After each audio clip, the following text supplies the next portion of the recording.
بسم الله الرحمن الرحيم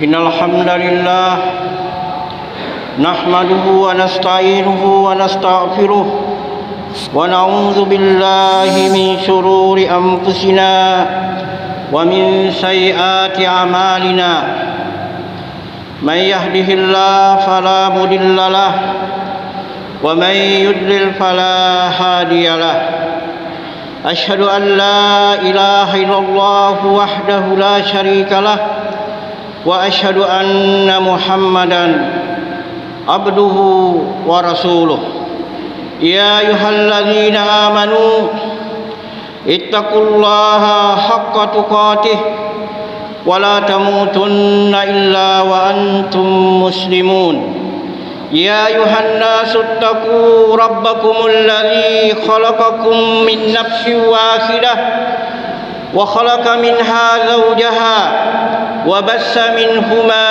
رجالا كثيرا ونساء واتقوا الله الذي تساءلون به والأرحام إن الله كان عليكم رقيبا يا أيها الذين آمنوا اتقوا الله وقولوا قولا سديدا يصلح لكم أعمالكم ويغفر لكم ذنوبكم ومن يطع الله ورسوله فقد فاز فوزا عظيما أما بعد فإن أصدق الحديث كتاب الله وخير الهدي هدي محمد صلى الله عليه وسلم وشر الأمور محدثاتها وكل محدثة بدعة وكل بدعة ضلالة وكل ضلالة في النار. Kaum muslimin, sidang Jumat yang dimuliakan Allah Subhanahu wa taala.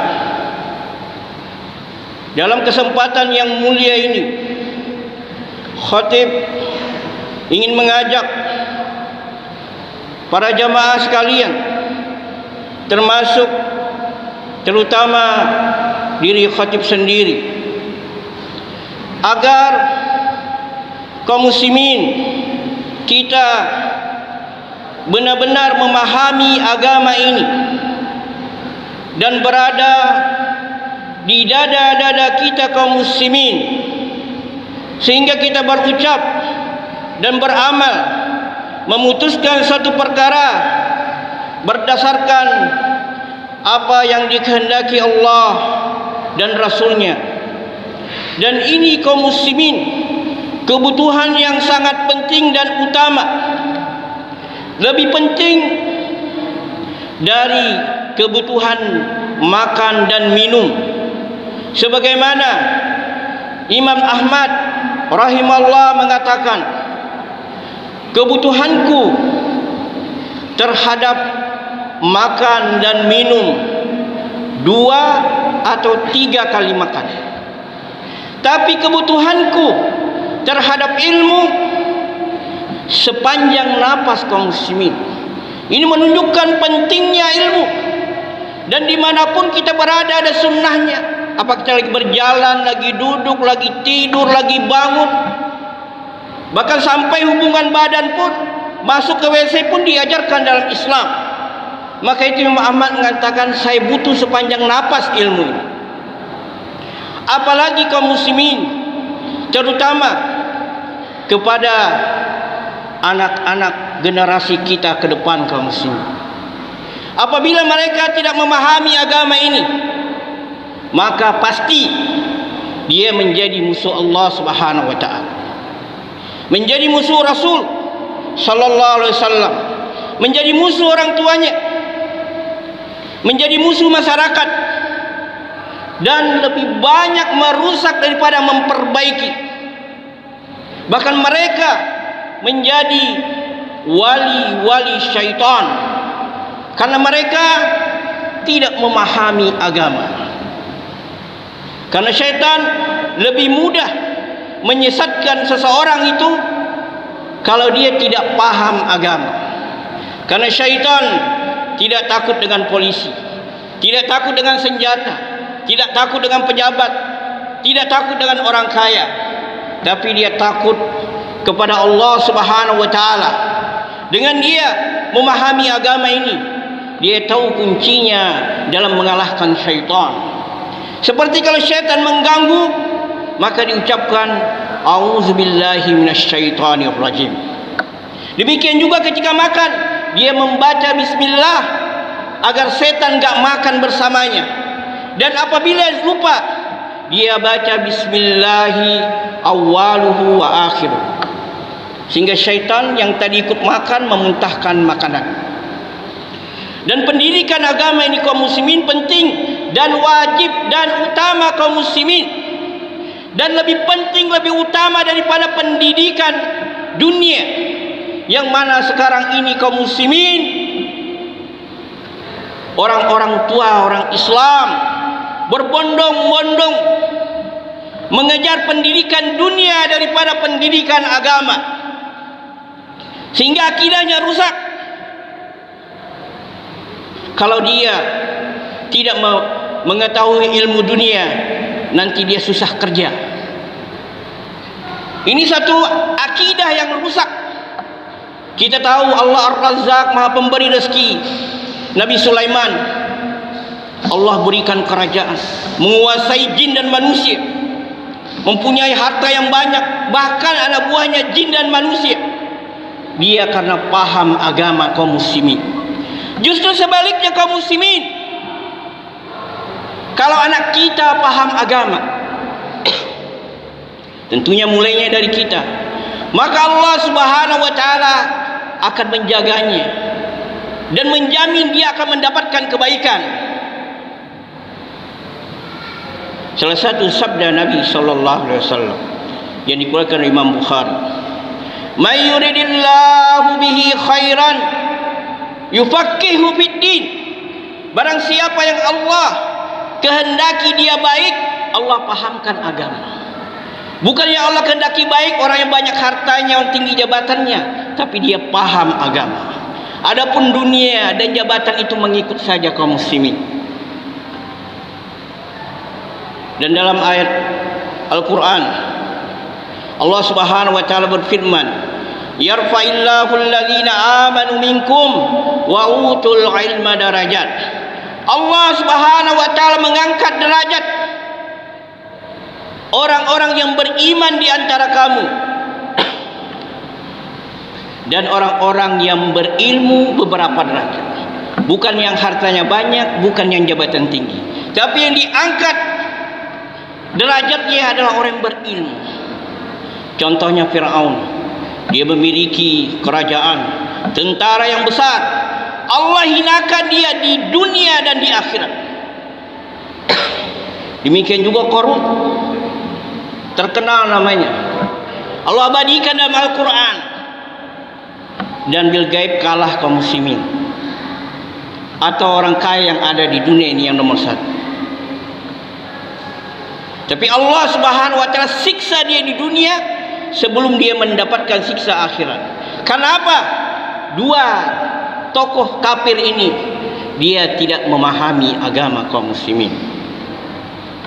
Kaum muslimin, sidang Jumat yang dimuliakan Allah Subhanahu wa taala, banyak ayat dan hadis Nabi sallallahu alaihi wasallam begitu mementingkan pendidikan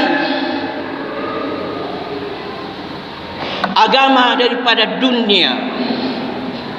Bahkan ulama saja meskipun sakit dia tetap membaca buku, tetap menuntut ilmu, meskipun dokter melarang untuk membaca buku, karena begitu nikmatnya menuntut ilmu kaum muslimin. Kita lihat contoh Rasulullah SAW begitu perhatian terhadap pendidikan agama untuk anak. Dan ini kaum muslimin hukumnya wajib. Kalau orang tua tidak mengajarkan anaknya agama, atau tidak mengirimnya kepada ustaz-ustaz yang paham agama, maka orang tua itu akan ditanya oleh Allah Subhanahu wa taala. Sebagaimana hadis Nabi sallallahu alaihi wasallam, ar-rajulu ra'in fi ahlihi wa mas'ulun an ra'iyatihi. Seorang laki-laki itu adalah pemimpin bagi keluarganya, istri dan anaknya, dan nanti Allah akan minta pertanggungjawabannya terhadap kepemimpinannya, terhadap keluarga, istri dan anaknya. Kemudian kaum muslimin yang dimuliakan Allah Subhanahu wa taala, begitu Nabi memperhatikan pendidikan agama ini terhadap anak-anak. Kita lihat Ibnu Abbas yang masih kecil, ya gulam, wahai anak kecil, inni u'allimuka bi kalimatin ihfazillaha yahfazka, ihfazillaha tajidhu tujahak, idza sa'alta fas'alillah, idza sa'alta fasta'in billah. Wahai anak kecil, saya ingin mengajarkan kamu beberapa kalimat atau nasihat. Ini menunjukkan hadis ini orang tua harus paham agama kalau ia ingin menasihati anaknya. Jagalah Allah. Subhanallah, satu ilmu yang sangat tinggi. Jagalah Allah, tidak tanggung-tanggung, bukan menjaga orang tua, ayah ibu, tapi jaga Allah, maka Allah akan menjagamu. Jagalah Allah, maka engkau akan mendapati di hadapanmu. Jika minta sama Allah Subhanahu wa taala. Jika minta tolong kepada Allah Subhanahu wa taala. Lihat kaum muslimin, hadis yang tinggi, yang besar ini. Nabi mengajarkan akidah dan tauhid kepada anak-anak. Bahkan beliau memperhatikan solat anak-anak itu, sampai beliau memerintahkan 10 tahun kalau enggak solat suruh pukul. Ini juga merupakan cara pendidikan Rasulullah sallallahu alaihi wasallam. Dan dalam Islam, ketika anak itu tidak mau mengerjakan perintah Allah, umur 10 tahun Nabi suruh pukul. Alimu auladakum bis salah idza balagu sab'an wadribuhum idza balagu ashran wa farriqu baina madajihim. Ajarkan anak kalian itu umur 7 tahun salat, dan apabila sampai 10 tahun dia tidak salat, maka kata Nabi pukul, dan pisahkan dia umur 10 tahun dengan anak laki-laki dengan anak perempuan lain kamar. Demikian juga kaum muslimin, Rasulullah mengajarkan akhlak kepada anak-anak sampai masalah makan. Seperti kisah Umar bin Abi Salamah, waktu kecil diingatkan, diajarkan oleh Nabi cara makan, sampai besar dia teringat ilmu Nabi ini, sehingga dia meriwayatkan hadis ini. Dia sampaikan kepada sahabat, dia sudah besar. Kul bismillah, kata Nabi. Wahai anak, makan dengan tangan, makan dengan mengucapkan bismillah. Nabi enggak menyebutkan bismillahirrahmanirrahim, tapi bismillah. Kul biyaminik, makan dengan tangan kanan. Dan ini pengaruhnya besar kaum muslimin. Kita makan enggak baca bismillah, makan dengan tangan kiri, maka syaitan, musuh kita kasih makan untuk kuat, untuk menyesatkan kita. Kemudian kul mimma yalik, makan dengan kepada makanan yang dekat dengan kamu, tangannya jangan ke sana kemari. Ini akhlak dari Rasulullah sallallahu alaihi wasallam. Begitu beliau mengajarkan sahabat dan mengutamakan pendidikan agama, sampai-sampai beliau mengajarkan Umar Abdullah bin Umar bin Khattab radhiyallahu anhuma, dan dia pegang pundaknya. Ini salah satu juga cara pengajaran Nabi, kasih sayang Nabi. Kun fid dunya ka'annaka gharibun au abiru sabil. Hiduplah kamu di dunia ini seperti orang asing. Artinya kita hidup ini sebentar dan akan dimatikan oleh Allah. Cuma 60-70 tahun. Dan hiduplah kamu sebagaimana orang mengadakan perjalanan. Kita juga berjalan, kita sabar, pergi ke Jakarta. Paling lama mungkin sudah Sabtu Minggu, kita rindu kepada anak istri kita. Artinya kita sebentar di kampung orang. Demikian juga dunia ini bukan kampung kita kaum muslimin. Kampung kita aslinya adalah sorga. Maka itu Allah menginginkan, mengutus para Rasul agar umat ini, manusia ini, dia taat kepada Allah agar dia memasuki surga Allah Subhanahu wa taala. Dan ini syarat dan ini tiket untuk masuk surga, yaitu taat kepada Allah dan Rasulnya. Barakallahu li wa lakum.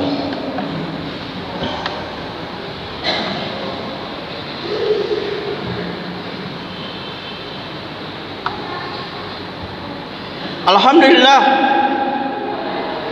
hamdan katsiran thayyiban mubarakan fi kama yuhibbu rabbuna wa yarda. Asyhadu an la ilaha illallah wahdahu la syarikalah wa asyhadu anna Muhammadan abduhu wa rasuluhu, amma ba'd. Kaum muslimin, sidang Jumat yang dimuliakan Allah Subhanahu wa taala. Setelah kita mengetahui pentingnya ilmu agama ini untuk diri kita dan anak kita, baik itu dunia dan di akhirat, terutama untuk anak kita, maka jangan lupa berdoa kepada Allah. Minta anak yang soleh, jangan minta anak yang salah. Sebagaimana doa Nabi Ibrahim alaihissalam, Rabbi habli minas salihin. Ya Allah, berikanlah saya anak soleh. Maka Allah mengabulkan doanya dengan memberikan Ismail. Meskipun lama bertahun-tahun dan beliau sudah tua, baru dikasih anak oleh Allah. Minta anak yang soleh agar dia bisa mendoakan kita, mendoakan kita dan memberikan syafaat kepada kita. Demikian juga Nabi Zakaria, dia sudah tua, renta, tenaganya enggak kuat. Demikian juga istrinya mandul, tapi tidak putus asa berdoa untuk minta anak soleh. Rabbi habli min ladunka zurriyatan thayyibah. Wahai Tuhanku, berilah saya keturunan yang soleh. Sehingga Allah kabulkan doanya, Allah memberikan Nabi Yahya. Dan sekian banyak yang tentunya kita enggak bisa menyampaikan di sini kaum muslimin, bahwa kita perlu berdoa kepada Allah Subhanahu wa taala agar kita mendapatkan anak-anak yang soleh, sehingga dia menjadi penolong-penolong agama Allah, penolong Rasulullah SAW. Dia berbakti kepada orang tua dan membuka pintu-pintu kebaikan. Dia berdakwah di jalan Allah Subhanahu wa taala. Dan jangan sampai kita mendapatkan anak yang salah, anak yang durhaka kepada Allah, durhaka kepada Rasulullah, durhaka kepada kedua orang tuanya. Bahkan dia membuka pintu-pintu kemaksiatan. Dan ini yang banyak kaum muslimin. Maka itu kaum muslimin, kita berdoa kepada Allah Subhanahu wa taala. Amin amin ya rabbal alamin. Alhamdulillahi rabbil alamin. Allahumma salli ala Muhammad. Allahumma fir lil muslimina wal muslimat wal mu'minina wal mu'minat wal ahya'i minhum wal amwat. Rabbana hablana min aswajina wa zurriyatina qurrata a'yun waj'alna lil muttaqina imama. Ya Allah, berilah kami istri-istri dan anak keturunan yang menyenangkan hati dan menjadi pemimpin orang-orang yang bertakwa. Rabbana atina fid dunya hasanah wa fil akhirati hasanah wa qina azabannar.